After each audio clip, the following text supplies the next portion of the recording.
Hello YouTube, Ultramaximus back with another top 10 list. Today we're going to take a look at the top 10 Vin Diesel movies. This is a fan requested video and I thank fellow YouTuber John Lant for suggesting it. And just a reminder, as always, this is not the most popular Vin Diesel films, nor the most prophetic, is that even a word, prophetic? The most profitable Vin Diesel movies, but my personal picks of his top 10 films. The funny thing is, if you take out all the Fast and Furious movies, there's really not that many Vin Diesel movies to pick from. And while I'm not a big fan of the Fast and Furious franchise, that brand does make an appearance. So let's go ahead and see what starts out at number 10.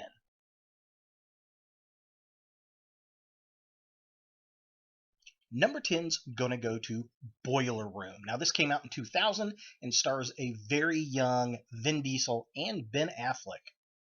This is a Wall Street movie. It's about a kid that gets mixed up in this stock brokering firm that's selling fraudulent stocks and ripping people off. And it's actually a pretty good thriller, drama, mystery kind of film. Although going back and watching it again, it's kind of dated. This was probably filmed in 99 and then, of course, released in 2000.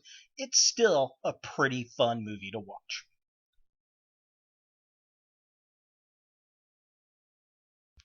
Number 9 is going to go to a comedy, actually, and it's The Pacifier.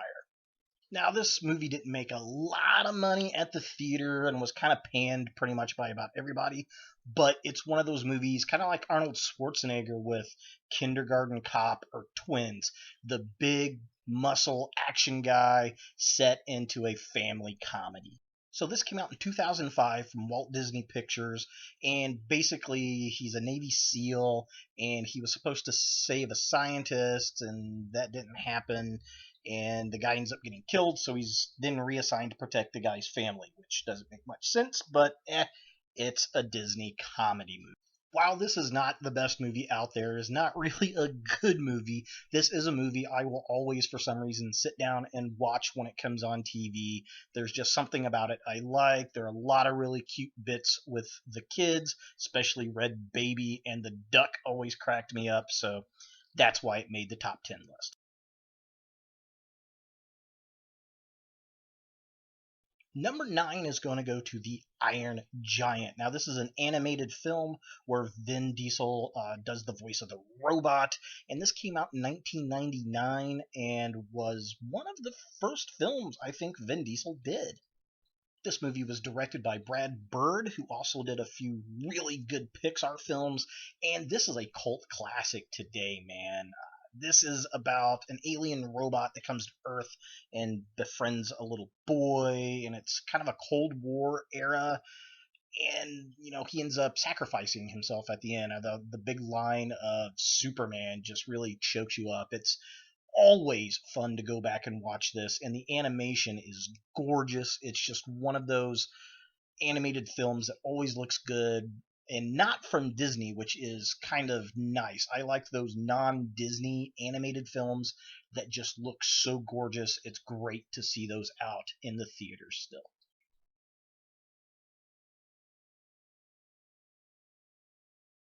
Number 7's going to go to The Knockaround Guys. Now, this movie came out in 2001, and it stars Vin Diesel and Seth Green and a couple other guys that play the sons of these New York gangsters that end up in a small town out in Montana. And then the fathers, John Malkovich and Dennis Hopper, decide, hey, let's go out, and they're all going to try to overtake this little town and turn it into a gangster paradise, and the locals decide to fight back. It's a fun gangster film.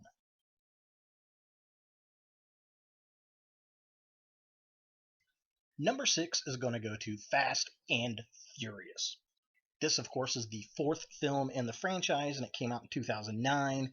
Now, I am not a fan of this franchise much at all, to be honest, but for some reason, I liked this one. It was kind of a reboot of sorts, or a energizing of the franchise, I think. And there was just something about the tempo on this one, the writing. I like the plot a little bit better. Of course, Vin Diesel and Paul Walker are in it.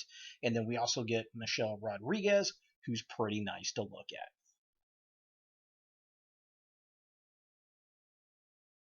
Number 5 is going to go to Pitch Black. This movie came out in 2000 and, of course, is the first time we meet the great anti hero Riddick. This is a great kind of low key at the time sci fi thriller action movie where Vin Diesel's character is a career criminal and total badass and has polished his eyes so that he can see at night, kind of like a cat.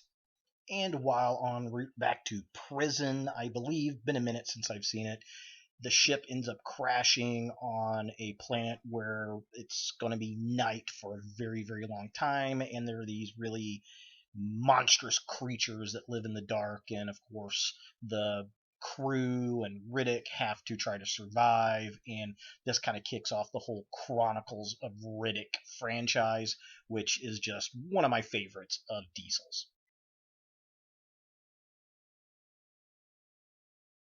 Number 4 is going to go to Triple X. This movie came out in 2002, starred Vin Diesel and Samuel L. Jackson, and is basically the Gen X James Bond, where Jackson, and kind of really a prototype for Nick Fury, recruits Xander Chase, Vin Diesel, who's like this big ex gamer and general badass douchebag, and makes him a special agent.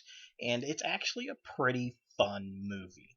Of course, the second one was god awful. They supposedly killed off Xander, but they're bringing him back for a third one, so we'll see how good that one is. Number 3 is going to go to The Chronicles of Riddick. Now, this is the far superior sequel to Pitch Black, which is kind of nice to see a sequel that is better than the first film, kind of like Empire Strikes Back and The Wrath of Khan. The Chronicles of Riddick does that for this series. Basically, we get Riddick wrapped up in this big, huge ordeal with the Necromongers, this kind of weird, dark cult imperial force going across the galaxy. Judi Dench is in it as an elemental, which is very cool. And then we get Carl Urban as one of the big bads. This is definitely one of my favorite Vin Diesel films, and I can't wait for the third act.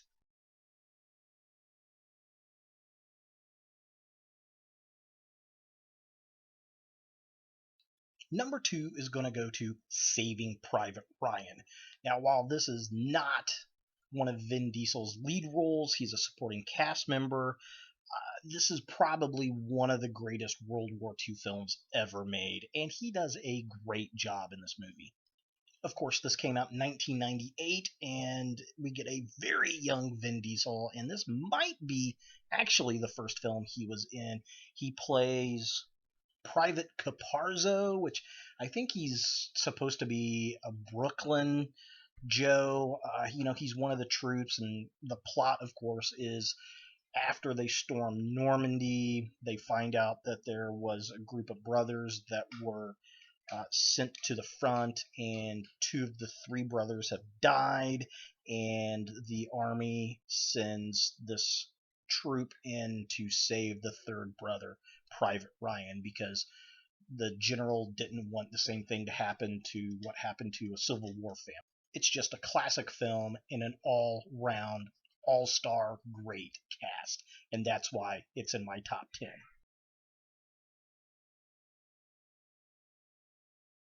And my number one Vin Diesel film has got to be Guardians of the Galaxy. Now, again, this is not a film where he is the lead character, but a supporting character, but does a fantastic job as Groot. Initially, he was wanted for the character of Drax, which he would have been a good Drax, but I think he couldn't do it because of commitments with the Fast and Furious movies, so he ended up doing Groot, which he only says, "I am Groot" throughout the film, but does such a great job and makes that one of the most lovable characters in the Marvel Cinematic Universe. So there they are, my top 10 Vin Diesel movies. Thanks again to John Lant for the suggestion. I really liked it. What do you guys think? What movie did I leave out? Do you agree, disagree with the list? Is there another actor you'd like to see me do a top 10 list of? I'd love to do it. And thanks for watching, guys, and look for more videos in the future. Hey guys, thanks for watching. If you like this video, thumbs it up. If you hate this video, thumbs it down. To watch more Ultra Maximus, click on the links to the right. Don't forget to subscribe and share. And as always, look for more videos in the future.